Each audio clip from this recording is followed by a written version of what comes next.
superpoderes.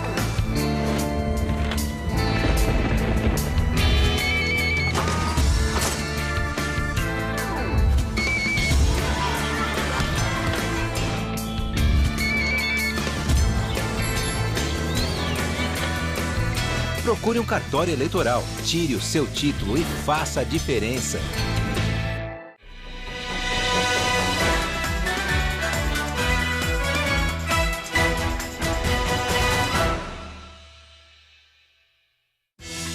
Jornal da Gazeta.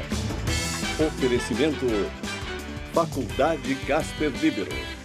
Paixão por comunicação. Boa noite. Boa noite. Após 9 mortes em Paraisópolis, Dória recua e pede revisão de protocolos da Polícia Militar. E ouvidoria diz que letalidade da PM de São Paulo aumenta em 2019. O Ministério Público Federal abre investigação criminal contra procurador da Lava Jato. Januário Paludo é acusado de receber propina em troca de proteção ao doleiro Dario Messer. Ministro Sérgio Moro critica a Câmara e afirma que deputados poderiam ter preservado pontos do projeto do pacote anticrime. Ex-juiz federal diz que tentará retomar no Senado itens excluídos da proposta.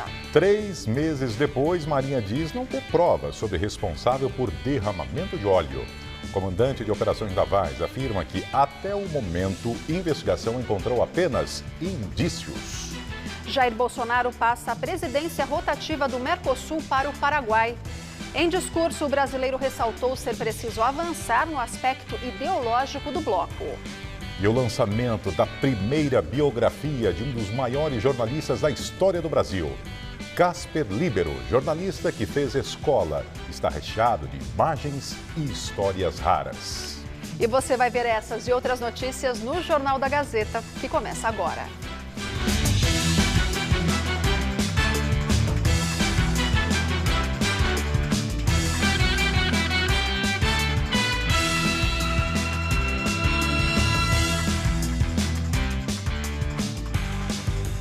Depois de negar a culpa de policiais na ação que deixou 9 mortos em Paraisópolis, o governador de São Paulo recuou. Com a divulgação de diversos vídeos mostrando a truculência da polícia em pancadões, João Dória pediu a revisão dos protocolos da PM. Hoje, o governador admitiu que é necessário melhorias nas operações da polícia e punição aos agentes que não cumprem o protocolo. Na segunda-feira, dia seguinte à tragédia com 9 adolescentes mortos no baile funk de Paraisópolis, mesmo sem qualquer investigação, João Dória saiu em defesa dos policiais e disse que a política de segurança pública de São Paulo não mudaria. A mudança de postura veio depois de uma reunião com 7 mães de vítimas e da divulgação de diversos vídeos que mostram abusos policiais. Circunstâncias pontuais que representam falha no procedimento da polícia têm que ser corrigidas e de imediato. E, obviamente, aqueles que falharam, sobretudo, e nessas circunstâncias da falha, proporcionaram violência e uso desnecessário de força, com vítimas, sejam jovens ou não jovens, qualquer cidadão, comunidade ou não comunidade, devem ser punidos. Essa é uma circunstância inaceitável que a melhor polícia do Brasil utilize de violência ou de força desproporcional e desnecessária, sobretudo quando não há nenhuma reação de agressão. A circunstância do embate pode haver, evidentemente, feridos ou até a letalidade. Não se deseja isso, mas pode haver. Mas a não reação de cidadãos, eu mesmo fiquei muito chocado quando vi as imagens que não eram de Paraisópolis agora, num outro momento, de outubro deste ano, onde um policial militar agredia jovens que estavam saindo, não sei se de uma sala ou de uma área, desnecessariamente, gratuitamente. Na versão dos policiais, a confusão em Paraisópolis começou com 2 bandidos que teriam atacado os PMs, que não revidaram, chamaram reforços, mas decidiram entrar numa rua lotada para persegui-los. As testemunhas relatam que isso não aconteceu. 6 dos 38 agentes que participavam da operação de domingo foram afastados das ruas. A Corregedoria e a Ouvidoria das Polícias de São Paulo estão investigando 6 casos de mortes e agressões em bailes funk funk dentro de favelas para saber se houve abuso dos agentes. As investigações têm como base vídeos que mostram ações violentas da PM, não apenas em Paraisópolis, mas também em Heliópolis, onde morreu um jovem no domingo, também no baile funk, e em pancadões de Guarulhos e Guaianazes, na Zona Leste. O ministro da Justiça, Sérgio Moro, disse que, ao que tudo indica, houve excessos.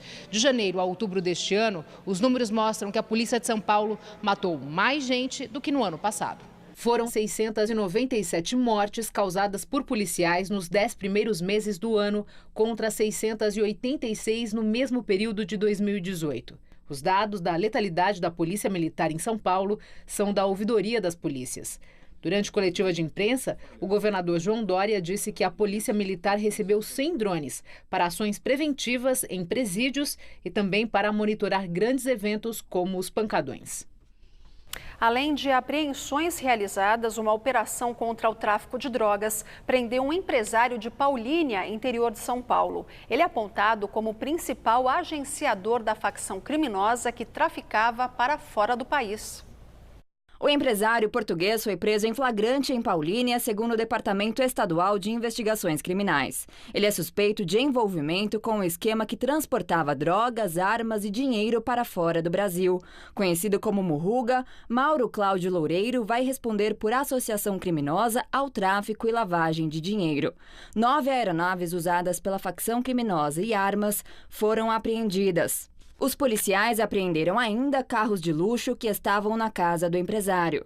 Segundo a polícia, um tijolo de cocaína, que seria um tipo de amostra da droga para interessados na compra, foi encontrado com Murruga. As investigações ainda apontam um escritório aqui na capital que teria relação com o esquema criminoso. Computadores foram levados do local para apuração. Ontem, um outro empresário do interior paulista foi preso acusado de comprar o transporte de cocaína da Bolívia para o Brasil. Junto dele, ao menos 10 suspeitos de envolvimento também foram detidos. E 7 aviões responsáveis por trazer 1,5 toneladas da droga por mês foram apreendidos, de acordo com a PF. Depois de insultos e socos na Alesp durante discussão sobre reforma da Previdência, o deputado estadual Arthur Duval, sem partido, pode ser até cassado. Antes das ofensas feitas pelo deputado conhecido como Mamãe Falei, o clima já estava tenso na Assembleia Legislativa de São Paulo. Na sessão que discutia a previdência do funcionalismo público no Estado, Arthur Duval se dirigiu ao público que vaiava na galeria em tom de provocação durante o seu discurso. E aí, gado, tudo bom? Vocês estão ganhando quanto para virar de costas? O deputado é a favor da reforma. Insinuou que as pessoas estavam lá a pedido do Partido dos Trabalhadores em troca de dinheiro. Elas estariam dando as costas ao parlamentar entre as vaias, de acordo com ele. Preservar o tempo de Vossa Excelência. Irritado, mencionou o discurso de Enio Tato. Segundo Arthur Duval, o colega petista não poderia ter falado mal do PSDB em plenário, sendo que, em outra circunstância, o partido dele teria apoiado a ocupação da presidência da casa pela mesma legenda. Além disso, comentou que o PT já apoiou o PMDB na casa também. Tô vendo um pessoal sentar aí, já cansou a perninha? O Liminha mandou levantar. Eu não quero ver ninguém sentado não, levanta aí e vira de costas, porra. Cadê o Liminha aí para agitar o pessoal? Cadê o pessoal da mortadela para mandar vocês ficarem em pé? Acabou a mortadela? Cansou a perninha aí, ô seu bando de vagabundo? Ao chamar alguns presentes de vagabundos, o presidente da casa, Cauê Macris, teve de intervir várias vezes pedindo para o deputado não usar esse termo. O projeto que levou a discussão acalorada na Alesp trata sobre a reforma da Previdência, que, segundo o governo Dória, vai levar a uma economia de 32 bilhões de reais em 10 anos. Com a suspensão da sessão, houve um atraso no regimento que prevê mais debates antes da votação. A expectativa era para acontecer ainda esse ano. O deputado Arthur Duval ainda chamou os líderes sindicais para a briga. Eu quero ver me encarar aí, ô líder sindical. Eu quero pegar você, ô. Eu quero pegar você que toma o dinheiro dos trabalhadores. Bando de vagabundo. Bando de vagabundo. Ah, ficou ofendidinho? Você vai fazer o quê? O deputado petista Teonílio Barpa ficou ofendido e partiu para a tribuna onde o parlamentar falava ao microfone junto a outros colegas. No tumulto, o relator Reniose, do Novo, foi mordido no ombro pelo deputado Luiz Fernando, do PT. Antes da confusão generalizada, o deputado disse que iria acabar com privilégios e privatizar tudo para que não mamassem mais nos impostos. Arthur Duval foi o segundo deputado mais votado do estado nas eleições do ano passado e já foi advertido nesse ano por ter se envolvido em outra discussão no plenário. A Comissão de Ética analisa as imagens da briga de ontem e diz que, com a reincidência, ele pode até ter o mandato cassado como punição maior. Para a presidente da comissão, houve excessos de ambas as partes. O ministro da Justiça e Segurança Pública, Sérgio Moro, criticou a Câmara dos Deputados. Ele disse que a casa poderia ter ido além, preservando pontos do projeto de lei do pacote anticrime que ele considera importantes para o combate à criminalidade. O texto foi aprovado por 408 votos favoráveis, 9 contrários e 2 abstenções e agora segue para análise do Senado. Entre as mudanças estabelecidas pelo pacote está o aumento do tempo máximo de cumprimento de pena, de 30 para 40 anos. O projeto amplia também a chamada transação penal, que permite a substituição de pena em crimes de menor gravidade. Além disso, prevê que líderes de organizações criminosas comecem a cumprir pena obrigatoriamente em presídios federais. No entanto, 3 propostas consideradas cruciais ficaram de fora: a prisão após condenação em segunda instância, o excludente de ilicitude, que permitia o perdão da pena para quem se excedesse na legítima defesa por medo, surpresa ou violenta emoção, e o chamado plea bargain, que é o mecanismo no qual suspeitos podem confessar o crime em troca de uma pena menor, sem necessidade de julgamento. O ministro da Justiça e Segurança Pública considerou que o texto traz avanços importantes, mas afirmou que o Congresso poderia ter avançado mais. Sobre os pontos não aprovados, Moro lembrou que ainda dá tempo de alterar o texto durante a tramitação no Senado. Deputados de oposição, como PT e PCdoB, comemoraram a votação e consideraram o resultado uma derrota de Moro e do governo. É uma decisão desta casa construir esse caminho e oferecer ao Brasil esse instrumento de combate à criminalidade, sem invadir aquilo que é essencial, a preservação do Estado de Direito, do Estado democrático de direito, e sem autorização para matar que o Moro queria colocar nesse texto. Por outro lado, parlamentares favoráveis ao pacote elogiaram a iniciativa e ressaltaram que a proposta foi a realização do texto possível. Esse relatório está contemplando algo em torno de 65% a 70% do pacote original. Então, dentro do meio político, é algo a se considerar. Nós estaremos propondo no ano que vem a tramitação ordinária aqui na casa, seja do plea bargain, seja do excludente de ilicitude, seja a questão da videoconferência. O Ministério Público Federal abriu investigação criminal contra o procurador da Lava Jato, Januário Paludo. A investigação vai correr no Superior Tribunal de Justiça sob a alçada do subprocurador-geral Onofre Martins, designado pelo chefe do Ministério Público, Augusto Aras. O MPF vai apurar suspeitas de pagamentos de propina ao procurador Januário Paludo e terá como base um relatório da Polícia Federal de outubro sobre mensagens trocadas entre o doleiro Dario Messer e sua namorada. Os textos citam uma suposta propina paga ao procurador. Em troca, Paludo daria proteção ao doleiro dos doleiros, como Messer é conhecido. Os diálogos são de agosto de 2018. Eles foram obtidos pela Polícia Federal do Rio de Janeiro durante as investigações que resultaram na Operação Patron, fase mais recente da Lava Jato Fluminense. Januário Paludo é um dos mais experientes integrantes da Força Tarefa da Lava Jato em Curitiba e está no grupo desde o início, em 2014. Paludo já atuou em outras operações de combate à corrupção, como no caso do Banestado, nos anos 90. Ele é apontado como conselheiro do procurador Deltan Dallagnol, coordenador da Força Tarefa da Lava Jato em Curitiba e próximo do ex-juiz e agora ministro da Justiça e Segurança Pública, Sérgio Moro. Pelo menos 4 grupos de mensagens do aplicativo Telegram, revelados pelo site The Intercept Brasil desde junho desse ano, tinham como nomes Filhos de Januário, em referência a Paludo. A Lava Jato, em Curitiba, saiu em defesa do procurador. A Força-Tarefa ressalta que Januário Paludo não atuou em investigações sobre Dario Messer e que, como o doleiro foi alvo da Lava Jato no Rio, não faz sentido a suposição de que um procurador da Força-Tarefa do Paraná poderia oferecer qualquer tipo de proteção. A Corregedoria do Ministério Público também abriu uma investigação para apurar o caso. O procurador Januário Paludo ainda não se manifestou. A Força-Tarefa da Lava Jato do Rio prendeu na manhã de hoje o perito judicial Charles Fonseca William. De acordo com o Ministério Público, em troca de propina, ele fraudou laudos para favorecer empresas de ônibus e superfaturou valores para relatórios no Judiciário Fluminense. A suspeita é que Charles Fonseca, que vivia uma vida de luxo e ostentação, tenha recebido quase 5 milhões de reais do caixa paralelo das viações. A prisão do perito foi baseada em delações premiadas de sindicalista e executivos ligados à Federação das Empresas de Transporte do Rio, além de Álvaro Novis, doleiro e operador do esquema de propina comandado pelo ex-governador Sérgio Cabral. Hacker delator disse em acordo que o jornalista Glenn Greenwald não pagou pelas mensagens divulgadas pelo The Intercept Brasil. O jornalista americano é o editor e fundador do site The Intercept Brasil.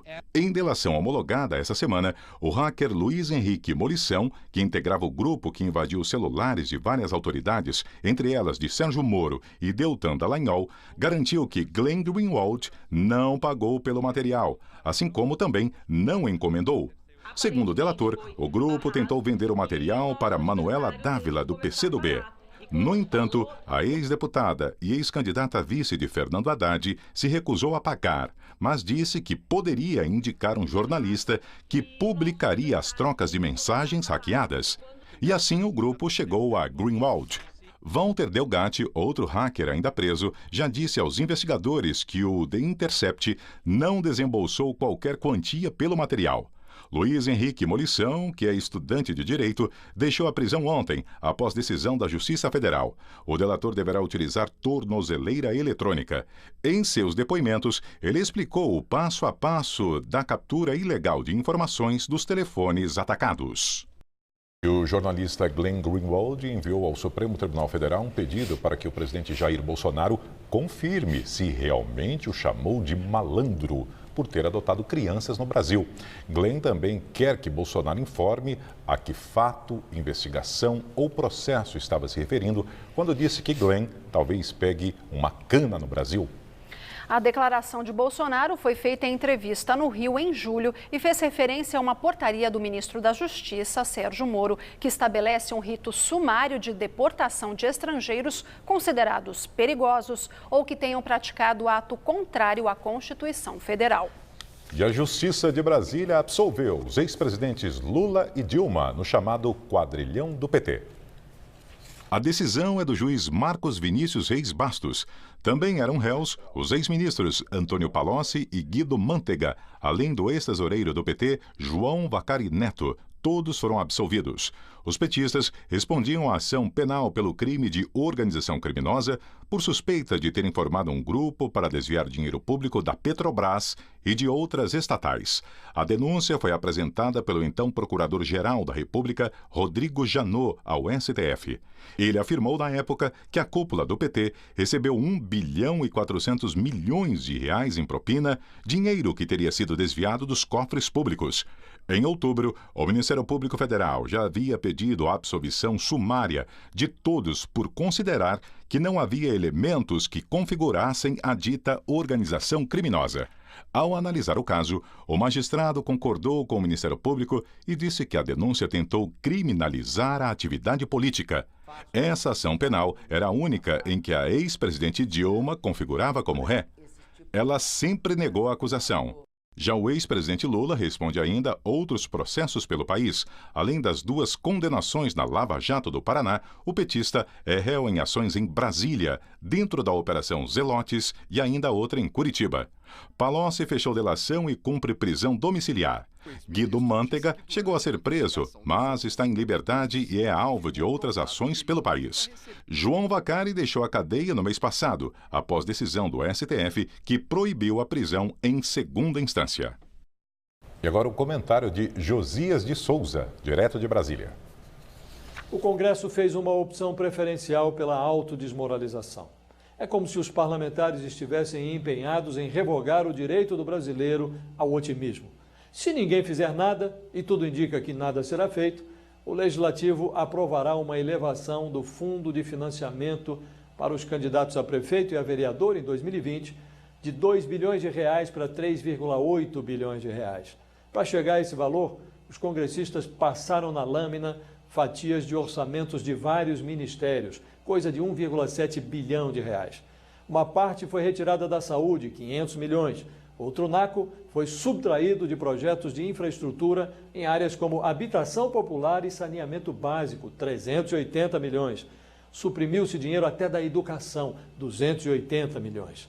Repetindo, retirou-se verba de áreas como saúde, habitação, saneamento e educação para engordar o bolo de dinheiro público a ser torrado na campanha municipal do ano que vem.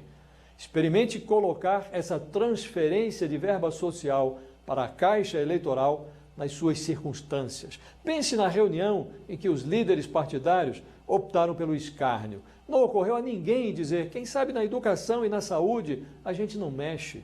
Nenhuma voz se levantou para ponderar. Gente, cortar no saneamento pode pegar mal. 13 partidos avalizaram a elevação da tunga.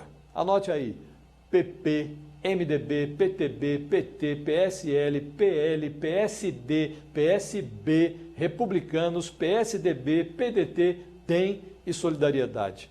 Apenas 4 legendas se posicionaram contra. Podemos, Novo, Cidadania e PSOL. Se tudo correr como planejado, você paga a conta mais salgada e eles decidem que candidatos receberão a verba. Eles quem? Ora, os de sempre, Lulas e Valdemares, Jeffersons e outros azares. Celebrava-se no início do ano a posse do Congresso mais renovado das últimas 3 décadas. Chega-se ao final do ano à conclusão de que o Parlamento Novo era pão dormido. Boa noite. Bem, agora vamos falar do tempo. Uma frente fria que veio do sul do país virou o tempo aqui em São Paulo. Depois de uma manhã e tarde bem abafadas, a chuva veio com força. E amanhã deve continuar chovendo, pelo menos de manhã. E o ar polar deixa as temperaturas mais amenas. A Fernanda Azevedo conta agora outros detalhes da previsão.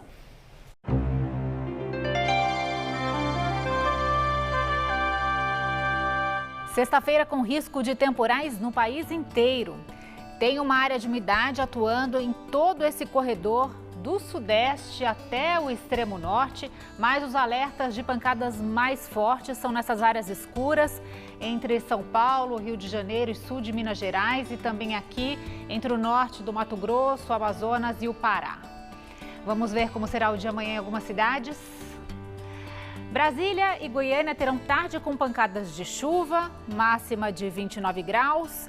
Em Florianópolis e em Curitiba não deve chover, mas as máximas não sobem, 26 e 24 graus.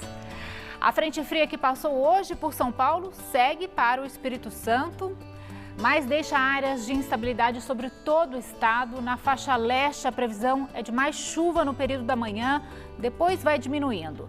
Em Sorocaba faz até 27 graus. Apenas no extremo oeste, na região de Presidente Prudente, o dia será de sol forte. Por lá, a temperatura varia entre 20 e 32 graus. E vai esfriar aqui na capital. As manhãs e madrugadas serão geladas. Amanhã o dia começa com apenas 16 graus, depois vamos aos 23. No sábado e no domingo volta a esquentar um pouco, mínimas entre 14 e 15, máximas ficam entre 26 e 27 graus. 3 meses após o surgimento das primeiras manchas de óleo no litoral do Nordeste, a Marinha anuncia não ter provas sobre o responsável pelo derramamento da substância nas praias do país. Em audiência pública no Senado, o comandante de operações navais, Leonardo Puntel, afirmou que até o momento as investigações ainda não encontraram provas que identifiquem o causador do vazamento. De acordo com o relatório do IBAMA, até agora, mais de 800 pontos espalhados por praias do Nordeste e Sudeste já foram atingidos pelas manchas. Uma investigação conduzida pela Polícia Federal em conjunto com a Marinha apontou o navio grego Bubolina como o principal suspeito pela poluição. No entanto, além dele, a Marinha notificou outras 29 embarcações. Na reunião de cúpula do Mercosul, o presidente Jair Bolsonaro passou a presidente rotativa do bloco para o Paraguai. Em Bento Gonçalves, no Rio Grande do Sul, os países assinaram acordos para a proteção mútua, como de facilitação de comércio, vista por Bolsonaro como principal medida para o crescimento econômico. Ele também ressaltou ser preciso avançar no aspecto ideológico. Ao falar sobre a importância dos tratados, o presidente brasileiro defendeu a redução de tarifas para a melhora da economia dos países do Mercosul. Na plenária, disse que o bloco trabalha para agilizar e simplificar os acordos comerciais e ainda defendeu ser preciso não retroceder ideologicamente. O Brasil confia na abertura comercial como ferramenta de desenvolvimento. E, por isso, insiste na necessidade de reduzir ou revisar a tarifa externa comum. Não podemos perder tempo. Precisamos levar adiante as reformas que estão dando vitalidade ao Mercosul, sem assentar retrocessos ideológicos. Hoje assinamos acordos que vão agilizar e simplificar as trocas entre nós, como o acordo de facilitação de comércio. Temos que seguir avançando igualmente na direção de um Mercosul mais enxuto e eficiente. Ele também comentou sobre a aprovação da proposta de aumento do limite de isenção para bagagem em viagens aéreas e marítimas aqui no Brasil, dizendo ser uma boa notícia aos brasileiros que voltam do exterior. Também no encontro, o ministro das Relações Exteriores, Ernesto Araújo, disse que um plano de ação contra a corrupção está sendo preparado pelo Mercosul, na defesa de uma boa política para se inserir na economia mundial. A reunião foi marcada pela transferência da presidência temporária do bloco entre os chefes de Estado. Jair Bolsonaro passou o posto que ocupava para o presidente paraguaio Mário Abdo. Estou convencido de que o bloco está na direção certa. Os importantes avanços que já alcançamos são fontes de encorajamento para realizar ainda mais. Continue sempre a contar com o apoio determinado do Brasil. Mário, bora?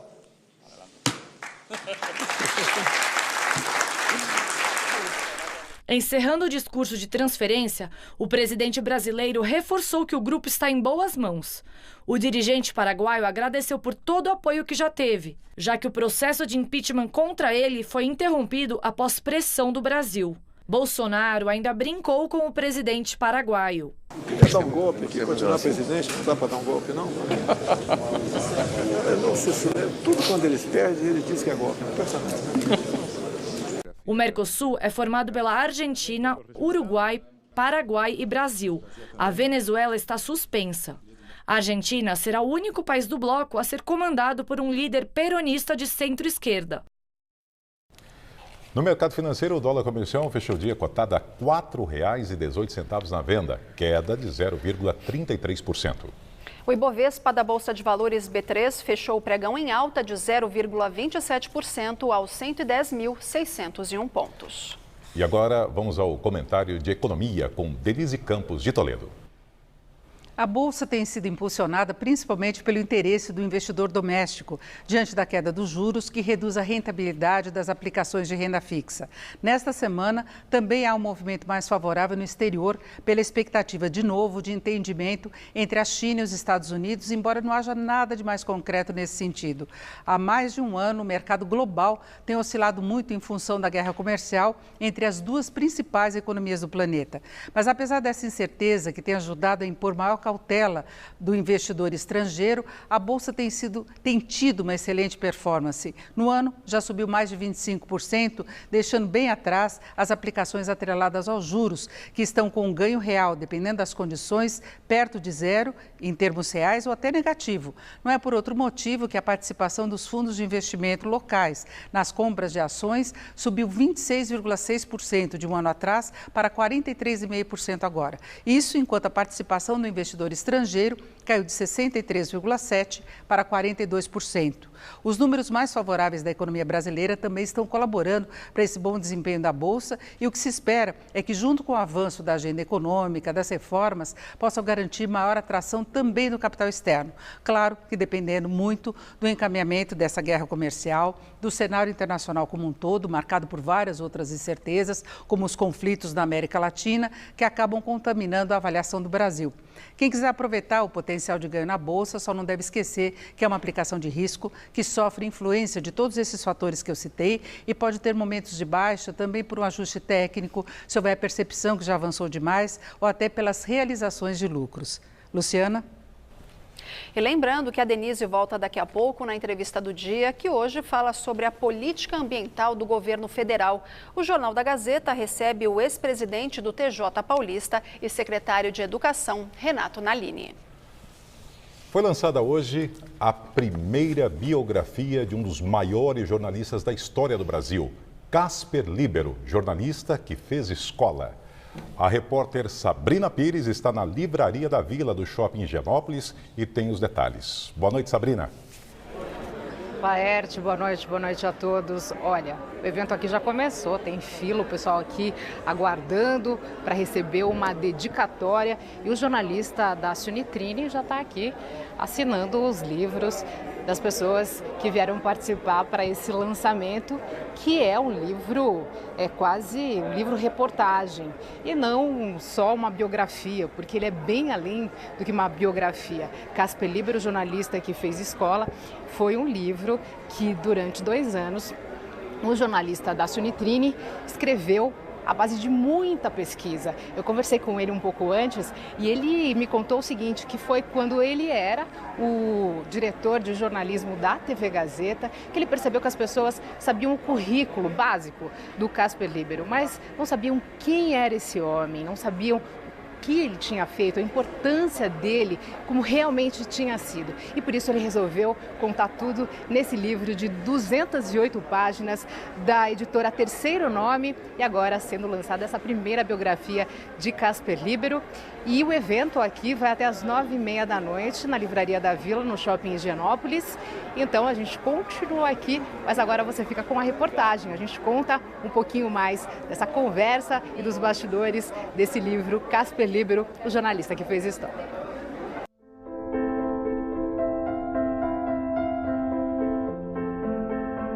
Este é Casper Líbero aos 17 anos.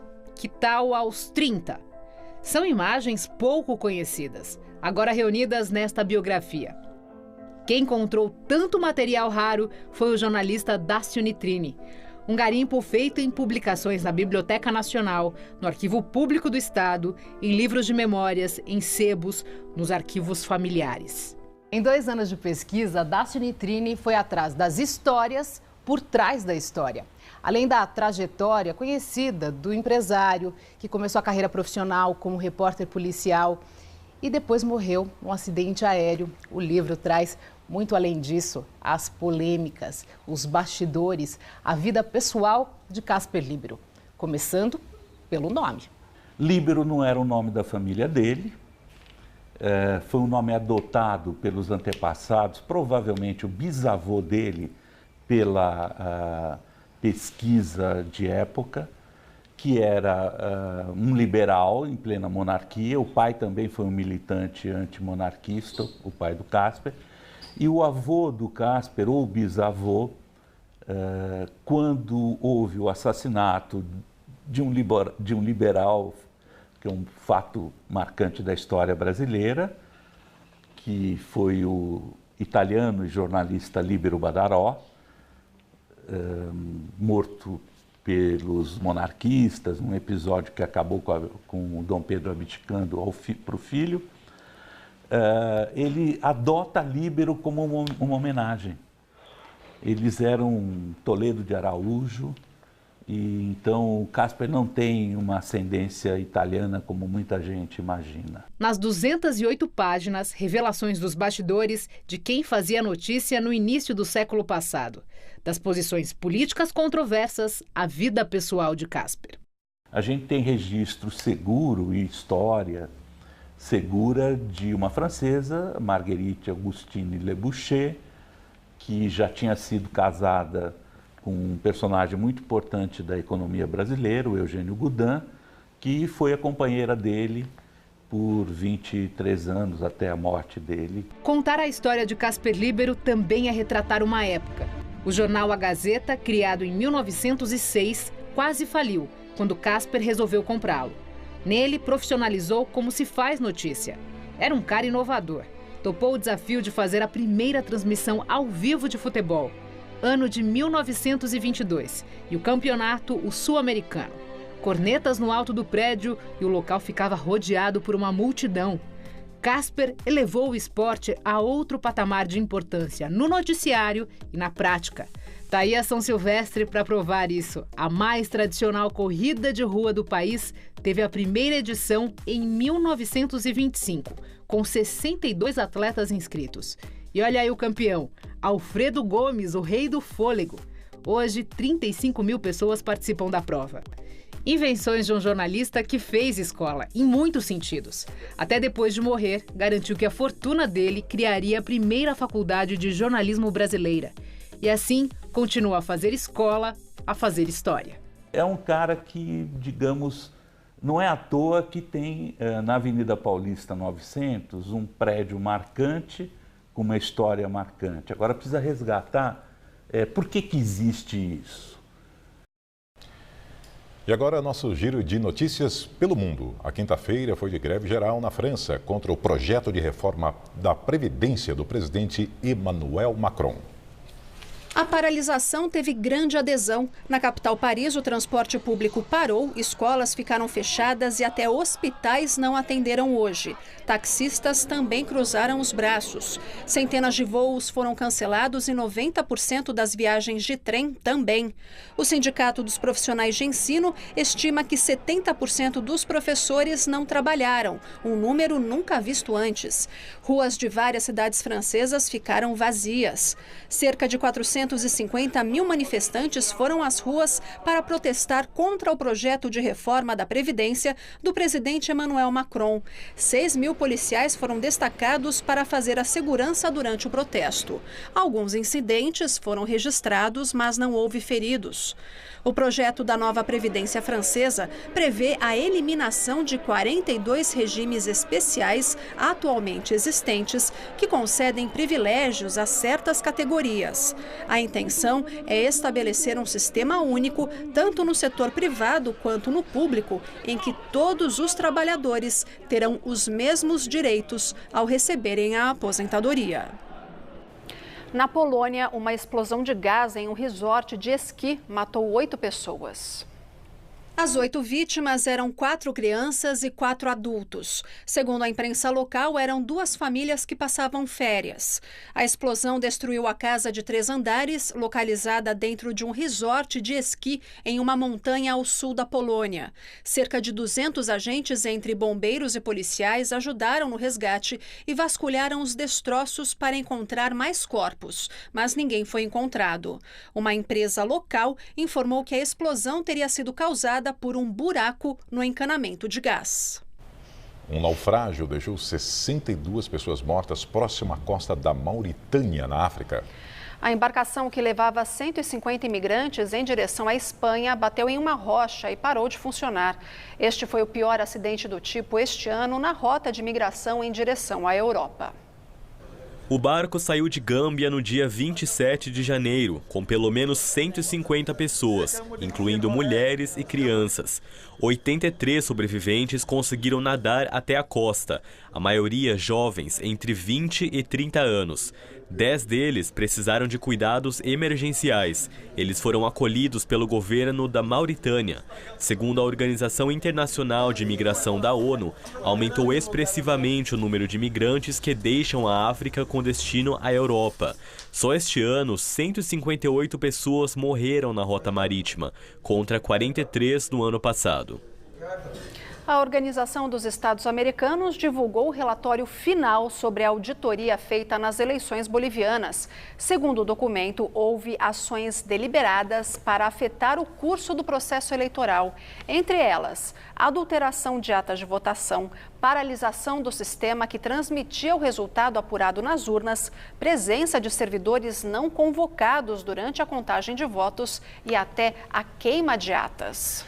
Devido à suspeita de fraude e após uma grande pressão popular, o então presidente Evo Morales renunciou ao cargo e saiu do país. Ele pediu asilo político ao México.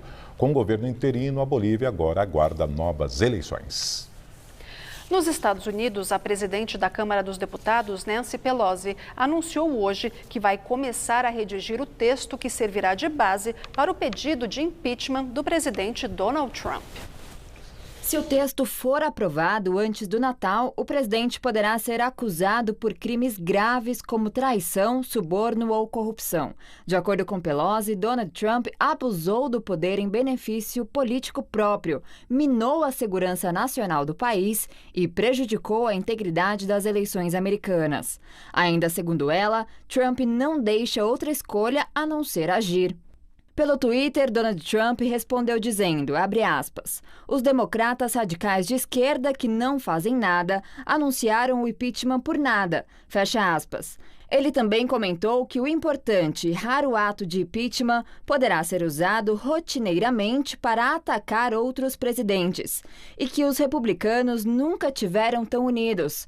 Ele encerrou dizendo, nós venceremos. A acusação é de que Trump usou os poderes do cargo em benefício próprio ao solicitar um favor ao presidente da Ucrânia, Volodymyr Zelensky, como condição para liberar uma ajuda de 400 milhões de dólares ao país do leste europeu.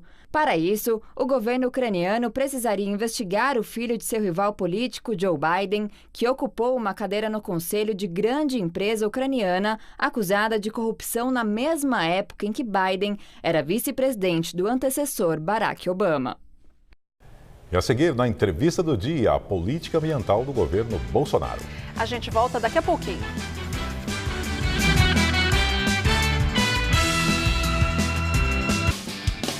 Domingo, a emoção não para no Mesa Redonda. Tem tudo sobre a última rodada do Campeonato Brasileiro. E o debate campeão rola com o craque Paulo Roberto Falcão, o hipnoterapeuta Michael Arruda e a treinadora de futebol Emily Lima. Não perca nenhum lance do Mesa Redonda, neste domingo, 9 da noite.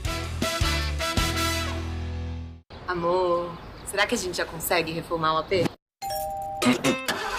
De novo. Esse ano você troca de carro, né? Férias na praia? Saia do Se planeje e diga aham para os seus planos.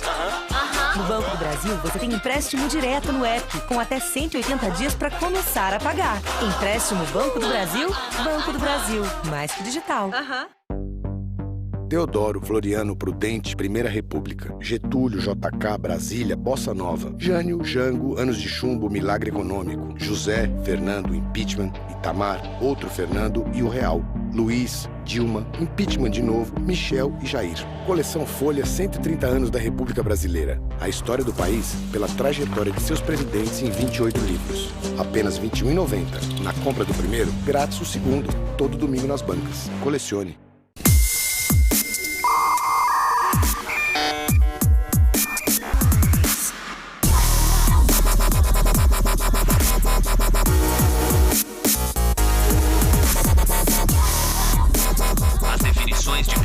Promissoras foram atualizadas com sucesso. O mundo está em constante transformação. E você? Comunicação é o futuro. Comunicação é na Casper.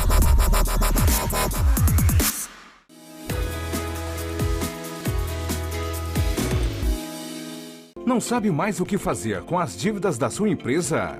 Conheça o AJC Group, o maior fundo de Stressed Business do Brasil. Somos especialistas na administração de dívidas empresariais. Compramos a dívida da sua empresa. Saiba mais em ajcgroup.com.br ou ligue para o telefone 0800 591 2870. AJC. Cooperamos para um futuro sustentável e promissor. Na nova Volkswagen, inovação e mobilidade andam juntas. Aproveite as ofertas e venha fazer parte. T-Cross automático com taxa zero em 24 meses e as 3 primeiras revisões grátis. Vá até uma concessionária e confira. Senhoras e senhores, muito boa noite. Muito feliz de estar presente aqui nessa premiação, na premiação mais tradicional, né, do futebol brasileiro. Receber esse troféu que está sendo muito emocionante para mim.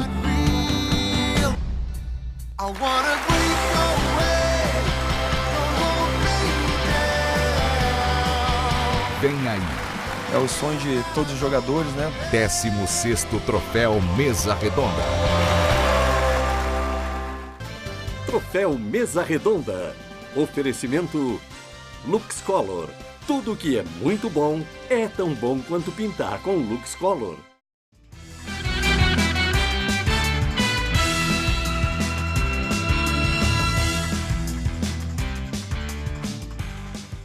Vamos agora à entrevista do dia com Denise Campos de Toledo. E nós vamos falar agora sobre a política ambiental do governo Bolsonaro. Eu converso com Renato Nalini, ex-presidente do Tribunal de Justiça de São Paulo, ex-secretário estadual de Educação, atualmente é reitor da Uniregistral e autor do livro Ética Ambiental. Então, Renato, boa noite. Boa noite, Denise. E vamos falar de política ambiental do governo Bolsonaro. Nos últimos meses nós tivemos muitas polêmicas, a questão das queimadas, o questionamento do governo em relação aos dados do INPE, que depois confirmaram mesmo o recorde do problema, não apenas queimadas, mas desmatamento. Nós tivemos nesta semana as notícias de que o ministro da área estaria reunido com grileiros que fazem queimadas também na região e ele liberando a fiscalização e permitindo talvez uma ocupação da área de preservação Chico Mendes. Eu queria saber como é que o senhor vê toda essa posição, porque a versão oficial é que é uma preocupação com a ocupação produtiva da região para tentar reduzir a pobreza da população local. Denise, nós estamos vivendo uma tragédia. O Brasil foi uma promessa muito edificante para o restante do mundo. Quando nós participamos da elaboração do relatório Brundtland, Paulo Nogueira Neto, que foi o primeiro secretário do Meio Ambiente, quando ainda não existia o Ministério, ele colaborou para mostrar essa ideia tão simples, sabendo usar, não vai faltar. Tentou mostrar ao mundo que o nosso maior patrimônio é a nossa natureza, não é? Nós não construímos isso, nós não fizemos as florestas, nós não fizemos os rios, essa água doce maravilhosa, e nós estamos destruindo tudo muito rapidamente, não é? Depois dessa promessa, nós tivemos a mais bonita norma do direito constitucional no século XX, que é o artigo 225 da Constituição. O Constituinte teve a coragem de tornar titular de um direito aquele que ainda não nasceu. Os nascituros têm direito a uma natureza rígida, conservada, saudável, e nós somos os responsáveis por isso. Tudo isso nos últimos anos tem sido sistematicamente destruído. Hoje nós somos um péssimo exemplo, não é? E se enganam aqueles que estão falando em economia, porque o mundo está prestando atenção no aquecimento global, nas mudanças climáticas, naquilo que vai acabar com a vida no planeta e vai ser muito inclemente com o Brasil.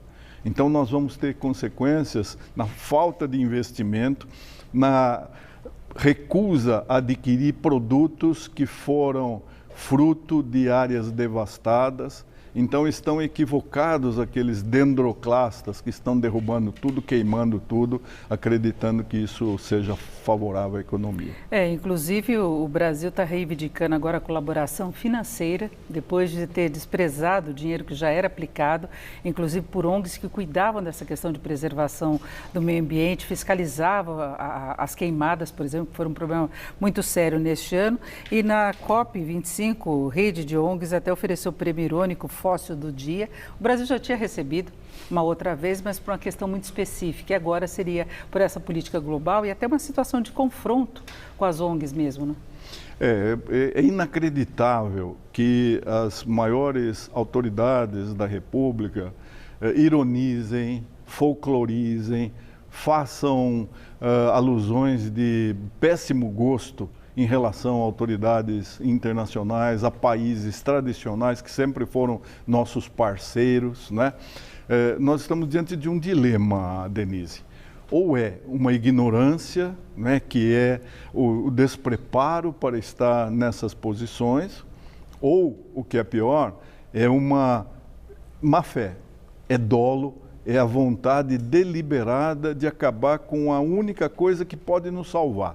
O Brasil perdeu décadas sem investir nas indústrias. Então, nós não vamos nunca recuperar essas décadas perdidas. Nós já perdemos o ranking do parque industrial do primeiro mundo.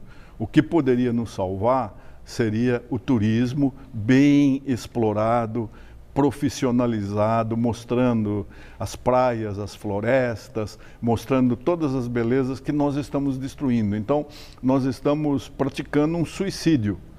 Tem algumas atividades que poderiam ser desenvolvidas como a pesca, com controle, a própria cultura nativa que temos lá, de plantas, de frutas da região. Né? Então, mas os extrativistas estão sendo expulsos pelos grileiros, então há acordo entre a República e os infratores, né? Isso, se não vier a ser apurado pelo Ministério Público Federal, muito atento, que durante alguns anos o Ministério Público, há de se reconhecer, foi o único tutor do meio ambiente, o único que levantou bandeiras para defender o meio ambiente. Mas se o Ministério Público Federal não atuar, há tribunais internacionais e as sanções serão pesadíssimas. Então, esses inconsequentes vão gerar algo muito pesado, muito drástico para as gerações que virão. Não só o Brasil, né? Não, e nós precisamos parar com isso, né? Agora, os Estados Unidos, que nós nos espelhamos tanto, o presidente lá também tem essa noção errônea, equivocada ou deliberadamente com má intenção de desconsiderar a ciência, de negar as evidências. O acordo climático também. Sim, né? E abandonar os tratados internacionais. Mas nós verificamos lá que alguns estados e algumas grandes cidades não levam em consideração a posição do presidente da República e continuam fazendo aquilo que é necessário para reduzir as suas emissões. É o que o Brasil tem de fazer. Nós vamos passar por essa fase tétrica na questão ambiental, na questão da educação, nesses temas mais sensíveis, não é? E a sociedade precisa estar coordenada, sabendo o caminho a traçar, principalmente as crianças. As crianças são mais sensíveis, elas sabem que é importante cuidar da natureza. Os adolescentes também. Agora, a boa parte da região atingida tem como governantes nos estados partidos de oposição. Eles não poderiam fazer frente, inclusive do ponto de vista jurídico, à omissão do governo em determinados casos e alterações de regras que possam ter consequências sérias, porque a gente vê omissão também dos estados. Sim, né? É evidente, todos são responsáveis, o ambiente é um bem difuso, pertence a todos e pertence às futuras gerações. Nós estamos sacrificando o futuro do Brasil, que poderia ser um futuro glorioso, de paz, de tranquilidade, de riqueza, porque nós estamos acabando com a nossa riqueza. Inclusive garimpo podendo ser autorizado em áreas de preservação. Não é? As áreas indígenas, que é para dar emprego para os índios. É sempre a argumentação da questão do combate à pobreza. É inacreditável a má fé com que se perverte a realidade, com que se subverte aquilo que poderia ser feito, porque, por exemplo, nós temos áreas que já foram devastadas e que, se elas fossem recuperadas, nós não precisaríamos derrubar uma árvore a mais para fazer tudo aquilo que nós precisamos em termos de aumento de produtividade e de gerar grãos para sustentar o mundo. Não, mas nós estamos querendo invadir essas áreas que são intocáveis, que garantem a regularidade do clima, não só daquela região, Mas nosso também, o Sudeste vai começar a sofrer e já está sofrendo. Sofreu. Aquela chuva que nós tivemos com vestígios das queimadas no norte do país. Então, agora, eu estou vendo muita gente não acredita quando se fala, quando se faz alerta nesse sentido, porque sempre se associa a uma posição de oposição. Uma questão política, ideológica, como se só a esquerda quisesse preservar o meio ambiente. Agora, a gente tem um problema sério de várias iniciativas que vêm sendo tomadas, que vão flexibilizando em várias áreas. Então, se tem essa iniciativa em relação à reserva, que já perdeu 74 quilômetros quadrados e meio só neste ano, nessa área de preservação, e eles querem excluir 19 mil hectares dessa área. Então, permitindo também a ocupação, dizendo que já começou a ser ocupada pela pecuária, não teria problema. Aí tem a questão da possibilidade de garimpo em áreas indígenas. Aí recentemente se falou na exportação de madeira nativa. Também é um outro problema que vai estimular mais ainda o desmatamento. Então, é uma sucessão, de fato, de iniciativas que vão na contramão da preservação ambiental. Não é necessário ser muito perspicaz, Denise, para entender que o governo deu um recado, liberou geral. Façam o que quiserem. Esse recado, os grileiros, os madeireiros, os infratores, todas essas pessoas que comprometem o futuro, os exterminadores do futuro, eles entenderam bem e eles cumpriram aquilo a que eles se propõem, que é destruir tudo. Agora, quem brecará? Nós temos um Supremo Tribunal Federal que poderia velar pelo princípio tão esquecido aí, da vedação do retrocesso. Nós estamos retrocedendo aceleradamente na tutela ambiental, da qual nós já fomos modelo para o mundo. A ECO 92, o Gorbachev disse então, em 92, os homens têm 30 anos para mudar os seus hábitos de consumo. Depois disso, a Terra vai poder continuar a existir, mas ela vai prescindir da espécie humana para isso. Então, quem corre o risco não é o planeta continua aí.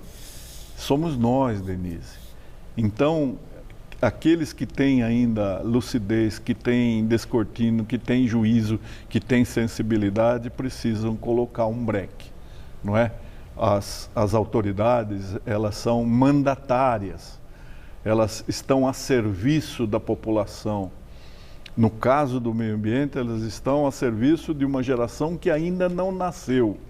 Agora se espalha essa ideia de que grupos que supostamente deveriam defender acabam provocando danos, como nós tivemos agora a prisão, inclusive de pessoas que trabalham em ONGs voltadas, brigadistas, né? Depois foram soltos porque não havia prova, o responsável pela investigação foi afastado, mas fica essa ideia sempre, sim, né? Vai se espalhando a ideia de que as ONGs são criminosas. Isso integra esse clima horroroso que nós estamos vivendo no Brasil, da polarização, né?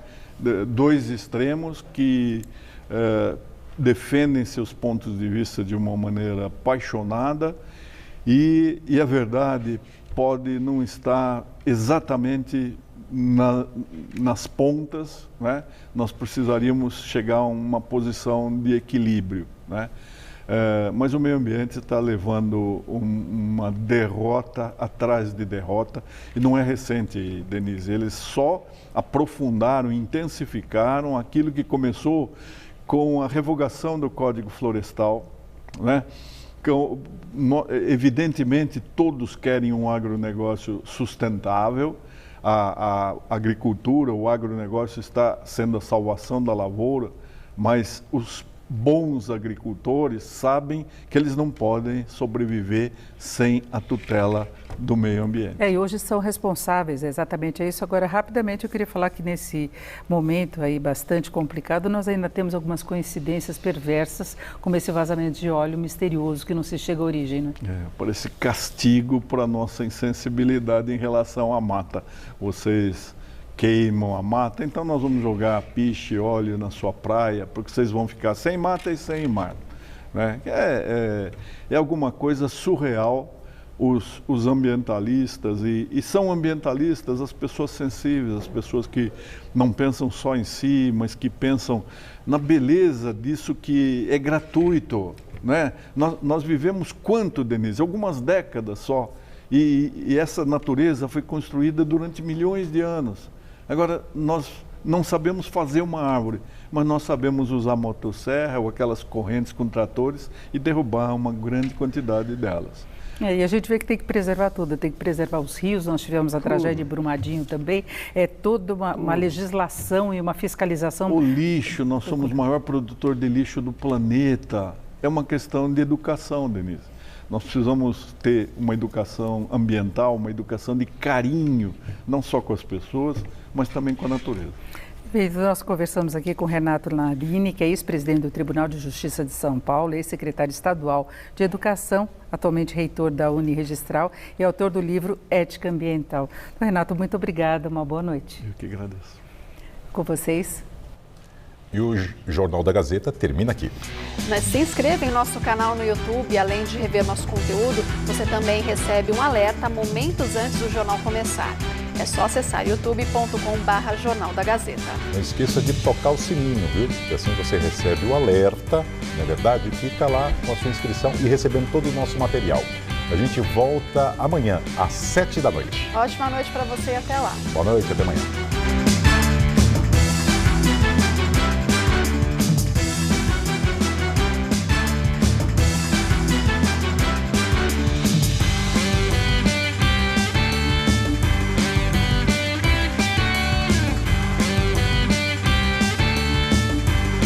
Descubra como anda a situação do mercado de trabalho no Brasil, nesta sexta, 7 da noite.